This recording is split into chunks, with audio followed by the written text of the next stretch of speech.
Was AI involved in checking the spelling and the grammar of the article? Was AI involved in the Google searches that the journalist did to get the information for the article? And those are kind of simplistic, but you're increasingly seeing, more and more use of AI in ways that are not, it's not clear whether the AI is actually writing. So if a journalist uses, say, ChatGPT to rephrase a paragraph or to do those kind of tasks, what is that? Is the AI writing it? Is the journalist writing it? If the journalist uses, say, ChatGPT to find angles for a story, they put in the facts and they get out an angle and they choose from a few different angles that the model might provide, is that writing the article?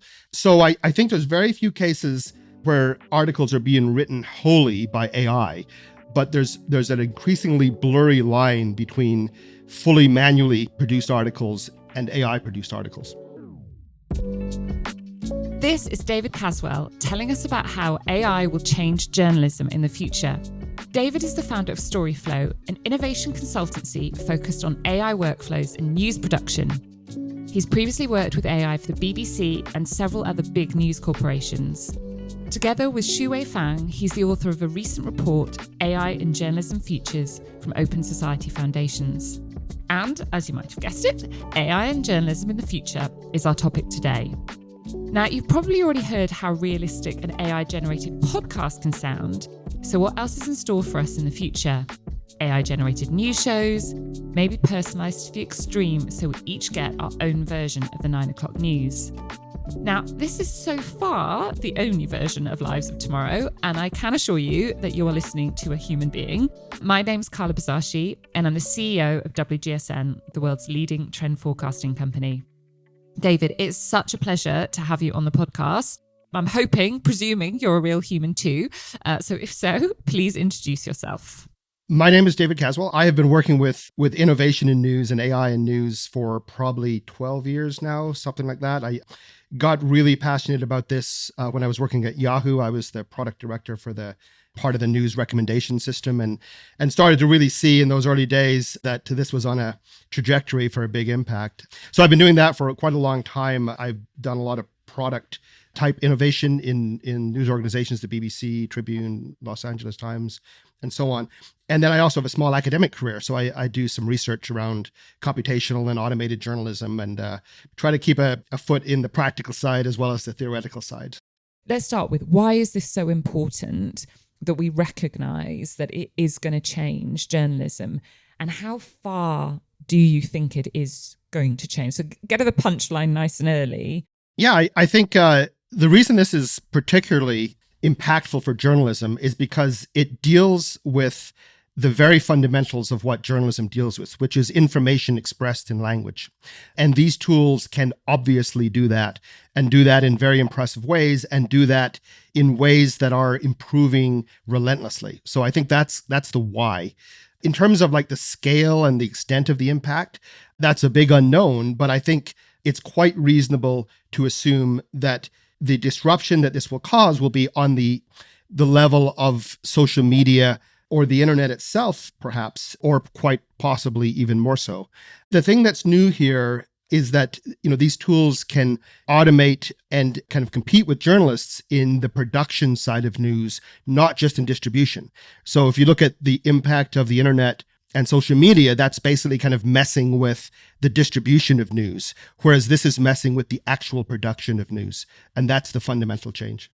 So if I was still a journalist, should I be worried about my job? You should be worried that if you don't engage with these tools and start to learn how to use them for journalists, you should be very worried. I think that the role of the journalist will change. I think there will still be many, many journalists. And personally, I think there's going to be more journalists around 10 years from now than there are now, but the role will be very different. And I think using these tools to expand journalism, both in terms of the scale and also in terms of the scope, the range of things that you can do, I think that's just an essential skill that journalists are going to have to, engage with and pick up over the next few years. So don't be worried, be excited if you're prepared to engage and explore and use these tools. But if you're not prepared to do that, yeah, you should probably be worried. Okay, so as with my little journalist hat, I'm going to move that off now and think about people who are listening to this podcast. When they are reading an article today in the news, how do they know whether it's written by a human or it's been written by AI? Well, the simple answer is the publisher should let you know if they're using AI to write the article. But the little more nuanced answer is it's sometimes quite difficult to tell, where that line is. It's not exactly a bright line, right? So was AI involved in checking the spelling and the grammar of the article? Was AI involved in the Google searches that the journalist did to get the information for the article? And those are kind of simplistic, but you're increasingly seeing, more and more use of AI in ways that are not, it's not clear whether the AI is actually writing. So if a journalist uses, say, ChatGPT to rephrase a paragraph or to do those kind of tasks, what is that? Is the AI writing it? Is the journalist writing it? If the journalist uses, say, ChatGPT to find angles for a story, they put in the facts and they get out an angle and they choose from a few different angles that the model might provide, is that writing the article? So I think there's very few cases where articles are being written wholly by AI, but there's an increasingly blurry line between fully manually produced articles and AI produced articles. In your paper, you talked about kind of the efficiency phase, and then we're moving into this new phase. We've kind of skipped over that, but I think that's interesting in and of itself because some of that is the information gathering sits within that efficiency phase. So can you explain that to listeners of the two phases of AI as you see the world? Yeah, so the efficiency phase is where we mostly are now. And this is basically about using AI to automate the things that journalism already does. So it's about taking tasks that journalists do every day and making them more efficient, perhaps by automating them. It's about joining those automated tasks, perhaps into workflows. But those are workflows that journalists and newsrooms kind of do all the time. It's about making products that we already are familiar with. Like summaries were not invented by AI. We had summaries before. A lot of news organizations, for example, use language models to turn articles into scripts and then have synthetic voices read the scripts. Well, those audio bulletins, that's not a new format. It's just a more efficient way of doing it. Same with the podcast, same with so many things. So this efficiency phase makes total sense at the moment. It's the obvious stuff to do, and it can produce some real savings for newsrooms. But the functionality that we're seeing from these models is so significant, and also it's so distributed. So many people have access to it. So many people are using it, not just in journalism, but right across the internet, that it's very, very reasonable to assume that it's going to add up to something more than just automating the status quo. And so we're already seeing little glimmers of that. The use of conversation, either in text as we're chatting with ChatGPT and these bots, but also in terms of voice conversation, which we're increasingly seeing.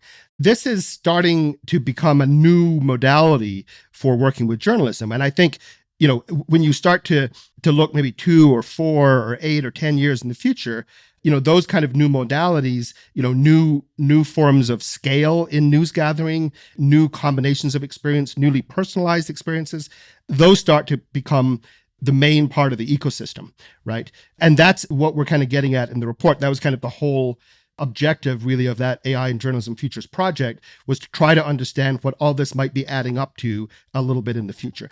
And part of the way that we do that in the project, and as described in the report, is to look for these early signals or early signs that are happening now that sensibly and logically might produce a radically different ecosystem if projected a few years into the future.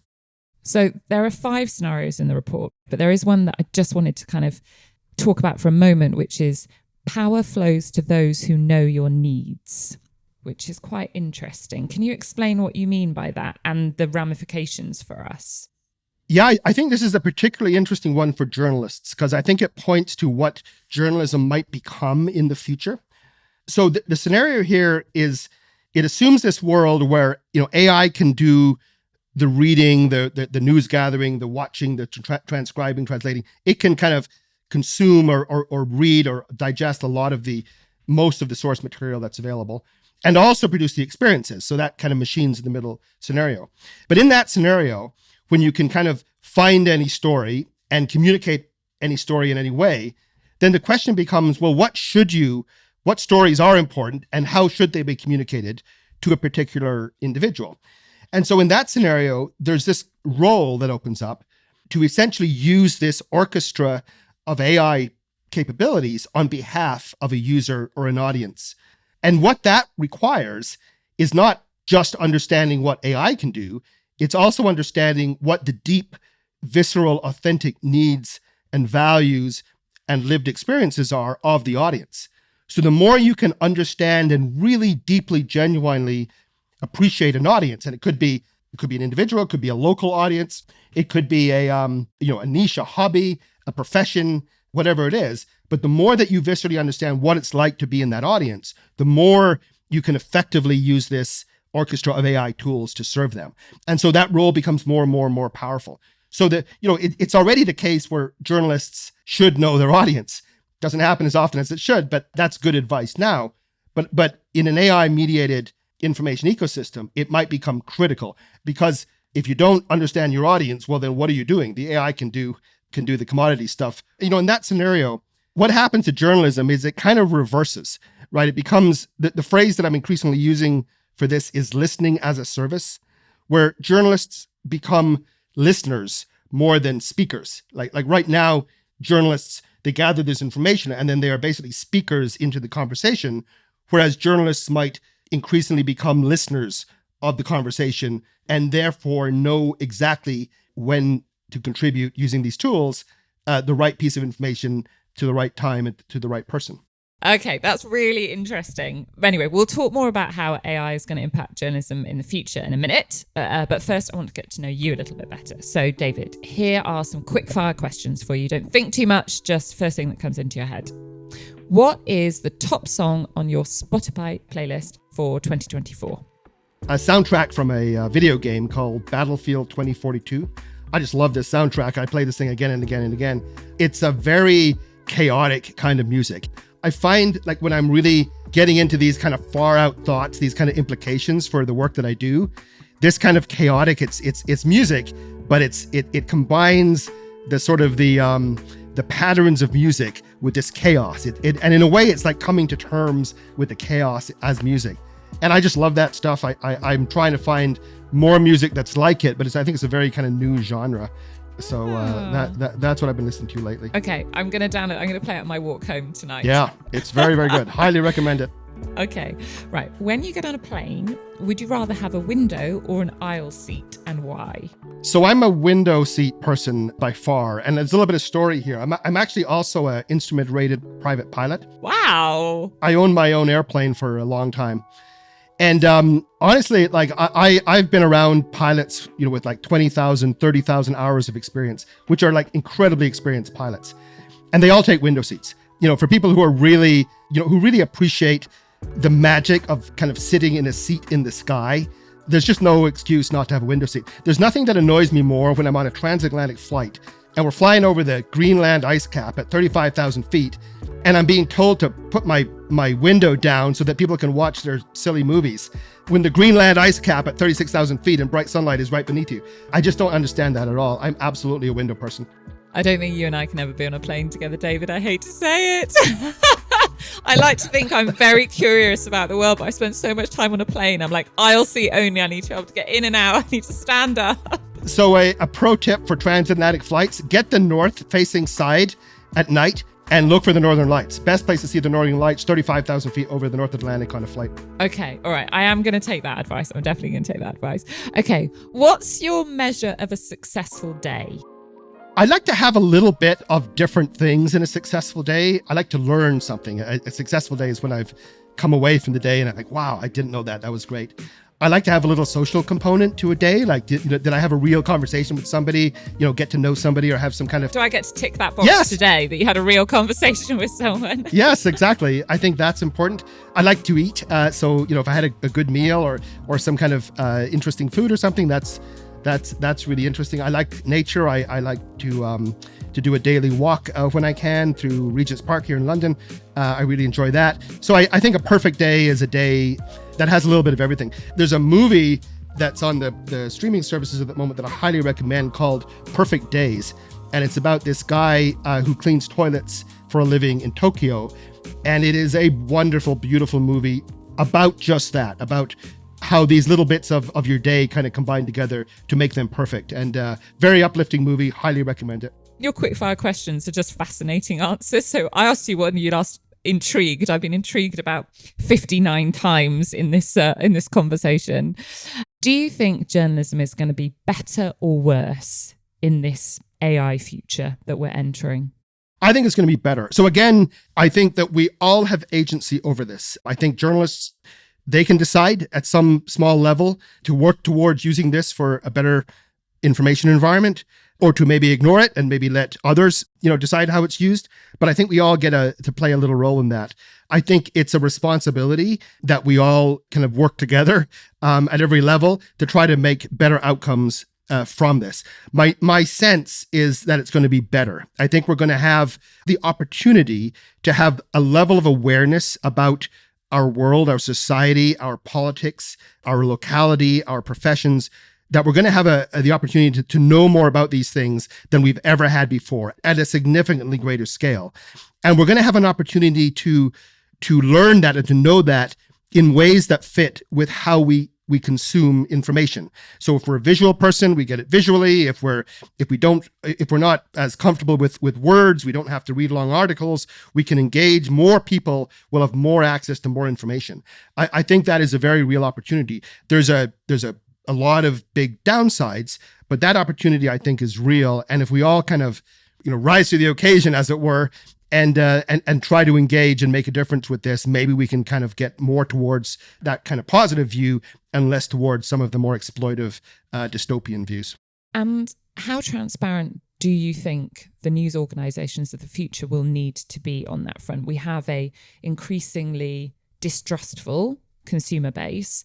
Not everyone, lots of people are accepting it. It's the way the world's moving, but you do have a segment of society who is highly suspicious.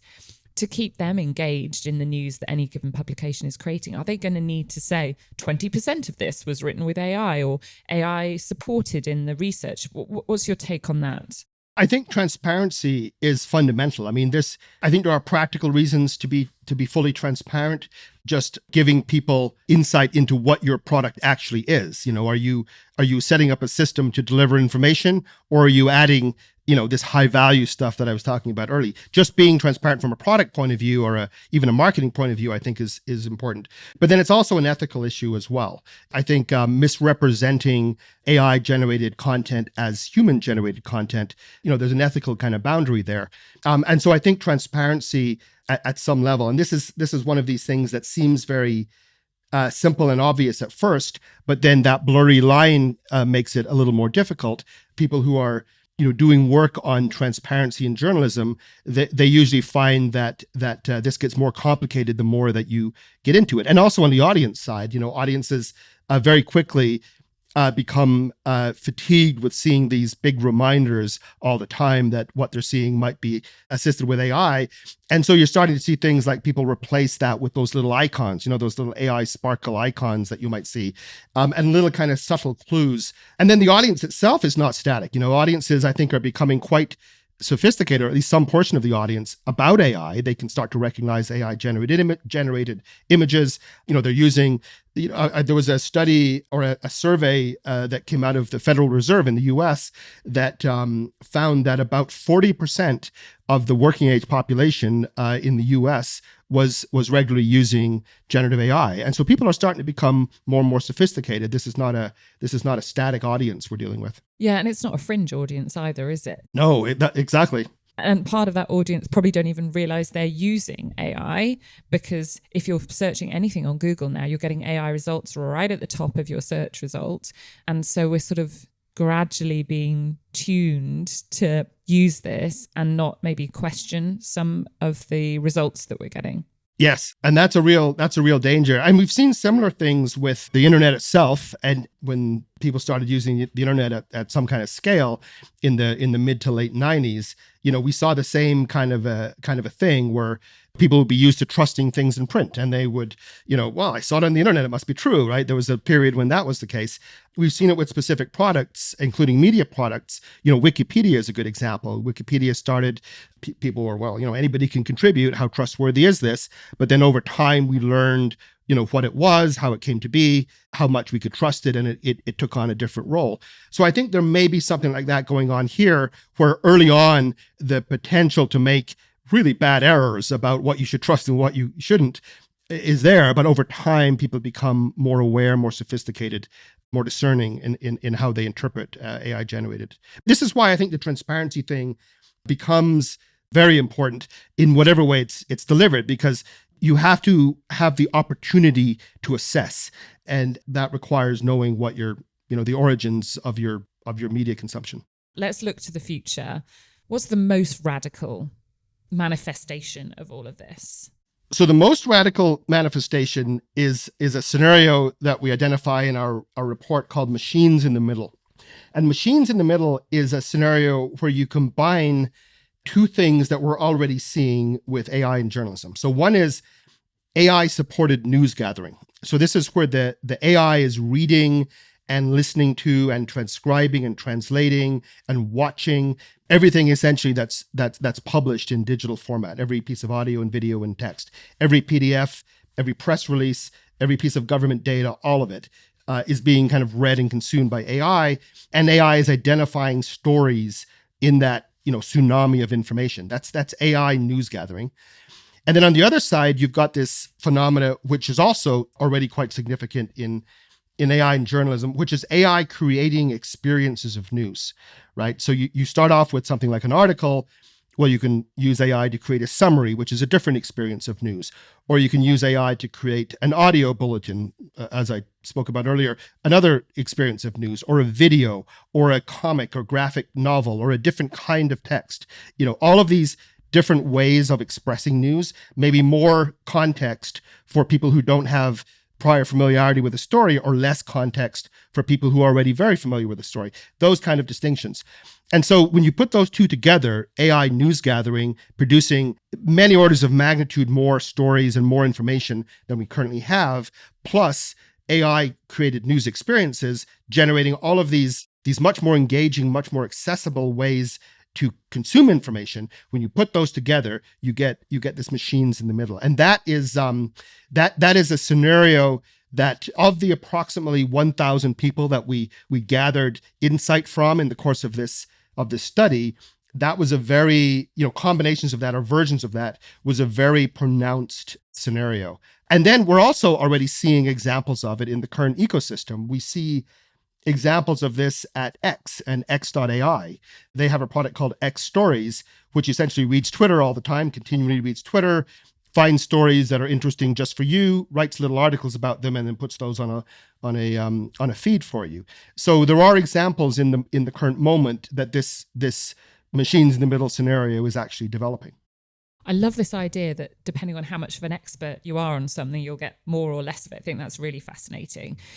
The degree of personalization then sort of sounds infinite. The issue with personalization, though, can be that you end up in even more of an echo chamber than you already were. So you just get more and more of what you consume, and therefore you start losing that when you just happen on things. So I'm going to sound so old now, I still like a print paper at the weekend. I read lots of different papers online. I like to make sure I get some balance there, but I'll still get a print paper, because I will then read things that otherwise I wouldn't have done. And if I don't get there early enough and the papers have all gone, then I'm reading it on my phone and I just don't click on as many of the articles, even when the app is sort of organized like a newspaper. Is that a concern for you as you sit there as the author of this, that we are all going to become even more sort of bubble-like because we just get more and more of what we're interested in, and therefore our minds are not being broadened, they're being curtailed? Yes. Just to be clear, there are a lot of ways where bad things happen here, right? I mean, like social media, we started off thinking, oh, this is great, everyone can talk to everyone else. And we had some pretty bad outcomes develop over the decade or so. Yes, I think there is a challenge with echo chambers, but there's also opportunities to reduce echo chambers. So one example that I would point to in the current media environment is Spotify's AI playlist. So Spotify have this AI playlist. So Spotify they're like a platform, they're like X or any of the platforms. They have an algorithm that kind of finds the next song for you to listen to. And that's an algorithm deciding what the ranking is, what the next song is. Well, what AI Playlist does is give you personal control over that algorithm, because you can tell the algorithm in words what it is that you want, how it is you're feeling, what your situation is. I'm sitting at my desk doing some work on a rainy afternoon, feeling a little sad. Build a playlist, right? It's a very early product. It's quite new and all that. But that reveals a way of using these models in recommendations that is wholly new. And so what that suggests is that what I can do as a user is I can be more deliberate and explicit in how I want my content to be curated for me by these algorithms. I don't just need to rely on the algorithm. I can control the algorithm. And that potentially has dramatic implications, because when I'm just relying on the algorithm, it's very biased towards what I actually click on when it's put in front of me. If I see a cat video and I click on it, and I see another cat video and I click on that, pretty soon, I'm spending my 4 hours a day on TikTok watching cat videos. Whereas I might not want to be that person. I might want to be somebody who gets more serendipity, maybe more serious stuff, maybe a little bit of cat videos, but I want it to be balanced out by something. And if I can just tell the algorithm that, just in words, just speak to the algorithm and say, listen, I love the cat videos, but it's too much. I need maybe a few an hour, but maybe give me some politics, maybe tell me what's happening with my profession, maybe tell me something about this locality I'm interested in, whatever it is. Then you start to have this personal, the AI kind of works as a personal editor, or the algorithm works as a personal editor. And that's new, right? But Spotify have done it in an early phase. And I think, there are other ways that these models like that can help us to maybe break free of our filter bubbles, or to become perhaps a better version of who we want to be, rather than the person who spends, 4 hours watching cat videos on TikTok every day. Okay, and very final question. Are you more anxious or hopeful about the future of journalism? I'm more hopeful, but again, I'm more hopeful about journalism as a concept in society.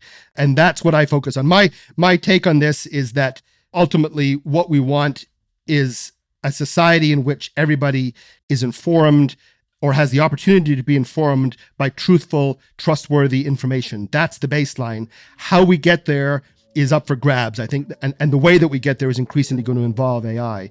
So in those terms, I'm confident and optimistic. Thank you so much to David Caswell for joining us today. As a reminder, David is, together with Shuwei Fang, the author of the report AI in Journalism Futures from Open Society Foundations. You can find it online if you search for AI in Journalism Futures. It's definitely worth downloading and reading. Please make sure to check out our other podcast, Create Tomorrow, with my amazing colleague, Cassandra Napoli. A new episode going over the colour of the year is out right now. And unless AI has already taken over in the meantime, I'll be back with a new episode of Lives of Tomorrow in 14 days' time. My name is Carla Busazi. I'm the CEO of WGSN. Until next time.